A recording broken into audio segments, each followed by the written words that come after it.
Oh, Lord. What's up, everybody? Welcome into First Take on a Feel Good Friday. We want to wish all of you a happy St. Patrick's Day, even though we're 0% Irish right here. Yeah, and I don't have any green on. I tried. You tried. It's green. Ryan Clark in the house. Max is in NYC. Stephen A. is in L.A. What's up, everybody?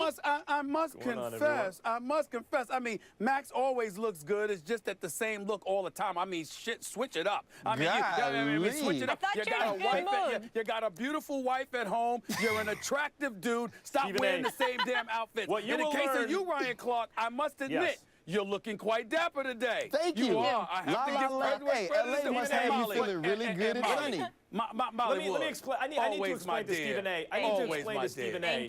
How to rock Tom Ford. Oh. Since we both do Stephen A. Oh, excuse me. You see, what you want to do is you keep it similar so people notice you, not loud clothes. You see, everything is put together nicely. And it all looks, it all looks kind of similar, neutral colors and such. This is loud. This Tom Ford. Jay-Z isn't the only one that knows how to rock that part. Jay-Z? Okay. We won't get into the other line in that song. Ryan Molly, Max went to the Tom Ford store, said, give me that black, gray, and blue suit and call it a day. And wear the same damn suits every day. I'm trying to help you. I'm trying to be here for you. He can remix it. You can reheat it. Make it work. You switch it up. I'm just trying to be here for you. It's all about accessories. Microwave suits. 100%. Ryan, good to have you with us. And it's also a good time to be a sports fan. We will get into America's team in just a moment. But, of course, day one of March Madness in the books. How about Northwestern guys getting their first tournament win? Well, I loved it because I picked them to go to the Elite Eight. I'm picking them to beat Gonzaga. I must tell you, I feel terrible for this kid, Matthew Fisher Davis. I mean, excuse me, it was just, how do you think that your team is down one? How do you not know? That's bad. It's very bad. Yeah, with no fouls to give, by the way. But, you know, that was actually the best thing that happened yesterday. Of course you feel bad for the kid, for Matthew Fisher Davis. But it's the best thing that happened because that's what the tournament's all about. And there weren't enough moments like that yesterday. So maybe that the first day is considered slightly disappointing because it's about the emotional highs and the lows. And even though you feel bad for the kid, then, you know, you feel good for Northwestern. And that's what we watch sports for, to feel something. And that was a genuine moment of feeling, even though it was a bad feeling for the kid who made the mistake. Yep, we'll get into yesterday's games and, of course, preview all the action from today later in the show. But right now, you know where we're starting. You heard the music, Ryan. The remix was nice, though. Right? It was. The Cowboys' defense was certainly their Achilles heel last season. We can all agree on that. Now, Dallas's secondary accounted for just 9 interceptions as a team and were 26th in passing yards allowed. So the fact that Dallas let 4 defensive backs go has us scratching our heads. Now, Morris Claiborne is a Jet, Brandon Carr a Raven, J.J. Wilcox a Buccaneer, and Barry Church a Jag. Those 4 combined for over 2,500 defensive snaps last season. Stephen A., what do these changes say about your team? Well, it says a couple of things. Number one, it says that evidently being a Cowboy ain't that great, contrary to what the Dallas Cowboys would try to display and convey and disseminate to the masses. That may not necessarily be the case. Dudes are looking to get paid. Dudes are looking to be appreciated more. Dudes are looking to build their brand instead of that of Jerry Jones and the Dallas Cowboy brand. It says that. Number two, it also says probably Dallas Cowboys ain't going 13-3 again. Let's call that a day. Number 3, it also says there's questions as to what they're going to do in the NFC East. Number 4, it also says something that's very, very obvious. Their defense, which wasn't that damn great to begin with, even though it improved last year, it wasn't that damn great to begin with. Now they are expected to have some troubles. This is a defense that was ranked 5th overall, I get it, but they were ranked 26th against the pass. So I expect the Dallas Cowboys to get worse. I expect them to struggle. I expect them to try to gloss over the fact that these dudes walked out of the door for greener pastures, per se.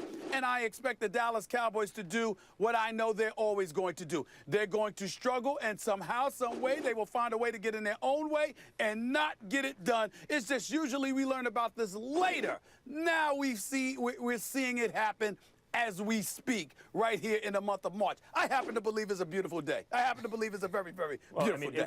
What it says is the Dallas Cowboys know what we all know, that their defense isn't very good, particularly that they were dissatisfied with the performance of their defensive backfield. And so they think they're going to upgrade somehow. But the timing, to me, is curious. Sure, you still have the draft coming up, but the best corners, Gilmore, Butler, they're gone already. They've been messing around with Romo and that whole situation, and so they're at the moment on the hook for that money. Instead of having cleared that somehow, come to some arrangement, they don't have that money to spend, and not only that, the premier corners are gone.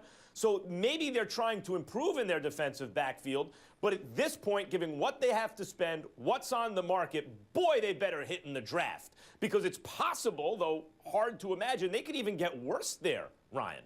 Well, if you look at this team and kind of the stats that you heard Stephen A. speak of, it was largely because of the secondary, mainly the corner position with Morris Claiborne actually playing well early on in the season. Then he got hurt, and he missed the most of the end of the season. Anthony Brown was a rookie. Orlando Scandrick was coming off injury. I thought Barry Church early on in the season before his injury played really well. And then J.J. Wilcox, who filled in for him at free safety, played excellent. He was a physical presence in the defensive backfield. I really expected them to sign at least one of those guys to kind of have some carryover. Morris Claiborne hasn't lived up to his number 6 pick that he was in the draft, and so I kind of expected them to move on from him. You expect Orlando Scandrick to be better this year now that he's not coming off of injury. This is one of the deepest cornerback safety drafts that we've had in a long time, and so I expect them to go out and try to get some of those draft picks to implement right away into the secondary. And we've seen many teams do this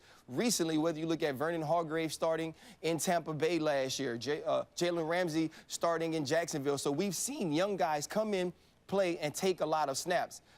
If you're the Dallas Cowboys, how much worse can it get, though? So you're saying, is this a smart move then?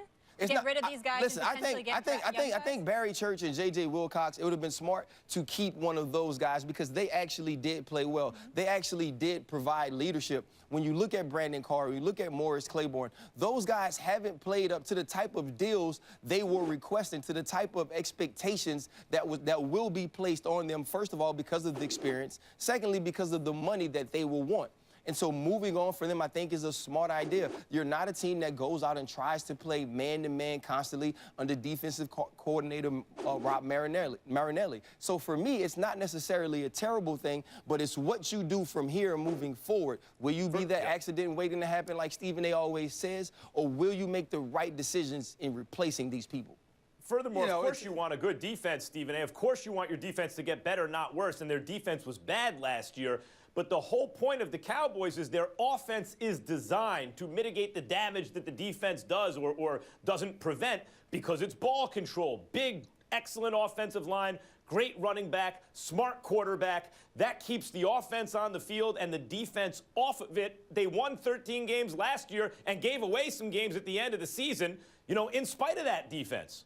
Well, let's call it what it is. First of all, the Dallas Cowboys had the number 2 ranked running attack in the NFL. So you're chunking, you know, you're accumulating yards, you're moving the chains, right? As a result, in most instances, if I recall correctly, Ryan, the Dallas Cowboys were very adroit at being the first to score for a vast majority of the season. So people always found themselves playing in a hole. This is why the same Dallas Cowboys defense that we're talking about that ranked 5th overall, they also ranked number 1 against the rush. Why? Because people weren't trying to run the football on them, but so much they were trying to throw the ball all day long because they were usually playing from behind because of how potent Dallas's offense was. That could be somewhat deceptive in terms of the statistic being ranked 26. If somebody's throwing a football against you all day and accumulating 4,100 plus yards passing against you, they're putting forth a lot of attempts as well. Why? Because they're playing from behind. So it's not necessarily just about the secondary. It is about a suspect pass rush at times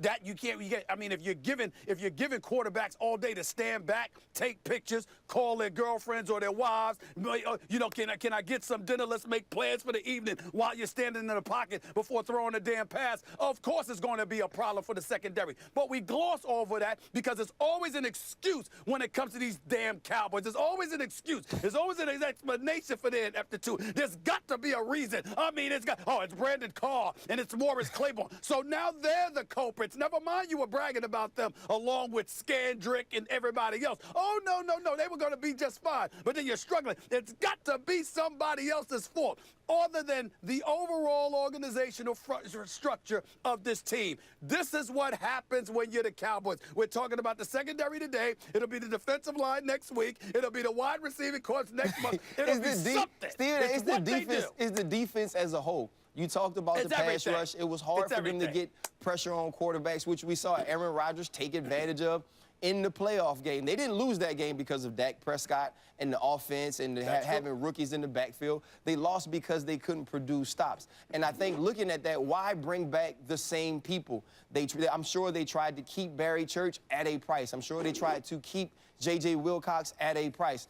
They didn't want to pay what these guys were looking for. And so with the draft being so deep, having some guys already on the roster that did play a lot of ball last year, you think move forward, let's get some new pieces to the puzzle in this defensive backfield and try to build from there. That's more than anything what the NFL is in a hard cap league is properly pricing commodities. Do not overpay. That's what Belichick and the Patriots show more than anything. Well, Jamie Collins isn't a Patriot anymore. Malcolm Butler's not a Patriot anymore. Even good players they may otherwise want to keep. If they ask for too much or they think they're not worth it, if they can find something cheaper, that's what they're going to do. That is smart. That approach is smart by the Cowboys. Well, let's move on after Stephen A's last comment. It's so nice of you, Max Kellerman, to speak of the intellect and intelligence of the Dallas Cowboys. Good luck with holding that water for but so long, okay? And back to you, Ryan Clark. You did sit up there and say that the Dallas Cowboys couldn't get any stops. I recall them being down 21-3, okay, in a playoff game against Green Bay.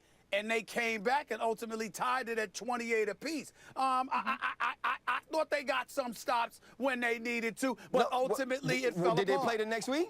Huh? So they didn't get stops when they needed to. I'm just making the point that they made it interesting, and then something went wrong. And Aaron Rodgers is a great offensive line, and he's the best quarterback ever. I mean, like, you can forgive them for maybe not. Okay, I'm done. I'm stopping. Guys, come on. There's more we got to get into. Who wins championships, though? You should know this better than anyone. Defense. The defense. So let's spin it forward to how these departures essentially will affect Dallas in their division. So last season, as you mentioned, the Cowboys finished in first at 13-3. New York Giants went 11-5. The Redskins came in third at 8-7-1, and the Eagles finished last at 7-9. Max, based on these defensive losses, are the Cowboys still the favorites in the NFC East right now? Yes, they are, and it kills me to say that. I want to sit here and tell you the New York Football Giants, the defense is excellent. And obviously, the pickup of Brandon Marshall, even though they're already good at receiver, makes them probably the best in the NFL at receiver. Here's the problem with the Giants. They have still not addressed their offensive line. And ultimately, it's hard to imagine the Cowboys' secondary being even worse, but even if it is slightly worse, and the defense is slightly worse, as I mentioned, they're a ball control offense, probably the best offensive line in the game, great running back, excellent quarterback. That's how they win. Though the Giants match up well with them, they don't match up well with the rest of the NFC compared to the Cowboys. Here's the Giants' offensive line right now. They signed T.J. Fluker, who's been a bust so far. That's why he was available. If they put him at right guard and move Eric Flowers to right tackle, Richburg and Pugh are good at center and left guard. They still need a left tackle. Clady is available, I guess, still, but he can't stay on the field. Very difficult to find a left tackle in the draft who's ready to play now. So it's and that's assuming that Flowers can play right tackle and Fluker can be pretty good because he's so big and he has untapped potential. The Giants' offensive line was their Achilles heel last year, and they still haven't addressed it. So it's the Cowboys still #1 by a little bit less than they were. Max is the only dude on the planet Earth that I know that would sit up there and say that the Dallas Cowboys are the favorite, and I can't remember a damn thing he said about the Cowboys because he spent the whole damn time talking about the Giants. Let me be very, very clear. The New York Giants are the favorites in the NFC East. Why? Buddy. Because when you look at a quarterback in Eli Manning who hasn't missed a start in 12 years, and you combine that with the wide-out weapons that we have, somebody that Max Kellerman calls one of the top 3 receivers in the world, which I don't think we can disagree agree with an Odell Beckham Jr. You combine that with Sterling Shepard, and then you go and you add Brandon Marshall. Of course, they got to buffer their offensive line. But this is the NFC East we're talking about here, and I'll defer to Ryan in this regard, who, for some inexplicable reason, decided to tarnish his career by becoming a Redskin. I don't ever understand why he would do such a thing, but that's a subject for another day. I was a Redskin first, Stephen A. Whatever. The point that I'm trying to make is you would know about the NFC East, so I'm going to defer to you, but I will say this. I'm looking at the Redskins, question marks about Cousins because of how they handled him and whether or not he's going to really want to be there, even though he's going to be there because he signed that franchise tag. Deshaun Jackson's gone. Pierre Garçon is gone. You've got to wonder about Jordan Reed, Matt Jones. You got to wonder about Doxson and Crowder and these boys, even though I like Crowder a lot. But the rest of their receiving core is a question mark along with their defense. I'm looking at the Eagles. I like what they did with Alshon Jeffrey. I get all of that, but there's still too many question marks. When I look at the Dallas Cowboys, damn it, they're the Cowboys. They're an accident. I look at the New York Giants, and I'm thinking about the potency of their offense and the reliability of their quarterback and a much improved defense. I think that obviously you got to modify some things with your offensive line, but in the end, that's not enough to offset the receiving weapons that they have. I think that will be enough in a tough NFC East to give the edge to the New York Giants as the favorites in that division. Well, for me, Brandon Marshall, the pickup was huge because now it takes some of that pressure off of Odell. If you looked at this team's in times of trial, when you needed a big play, it seemed like the only person on the team that they trusted was Odell Beckham Jr. But also, even with all that firepower, I thought Sterling Shepard was a good player last year. He'll be even better this year. You add Brandon Marshall. You have to get a running game. You have to protect the quarterback. So to me, it still is the Dallas Cowboys that's the team to beat in the NFC East because they're the same team. We talked all earlier of this show about how the defense didn't stop anybody, how you could pass for a ton of yards. So for all intents and purposes, they haven't improved there, but that wasn't why they won. They won because of that rushing attack, because you had a quarterback who protected the ball. Oh, by the way, he has another year of experience. He's going into his second year with an offseason to learn more things. I think this offense will be even better in Dallas next year, and they will find some pieces to have some things on defense to get enough stops, to win enough games, to win the NFC East. I still think the New York Giants are the worst possible matchup for the Dallas Cowboys, but I think the Dallas Cowboys match up better against the rest of the NFC and the rest of the NFC East than the Giants do right now. Let's not sleep on the Eagles because the Eagles got better, and let's not forget that when Lane Johnson was in the game, when he wasn't suspended, that was a nearly elite team last year. You can question the quality of opposition, but when you look at the point differential and all that, they were elite or next thing to it, a defense that was trending in that direction. And when Johnson came back at the end of the year, they started winning again. So that team, and then they just got better in the offseason, giving Carson Wentz a real weapon at receiver. And they're a terrible matchup for the Giants every year, it seems.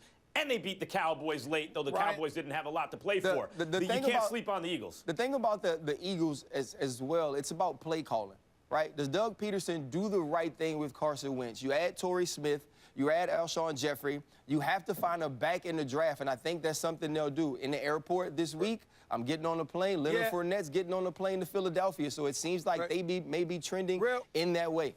Real quick question, Ryan, just to end this segment. Who did you pick in the playoffs between Green Bay and Dallas?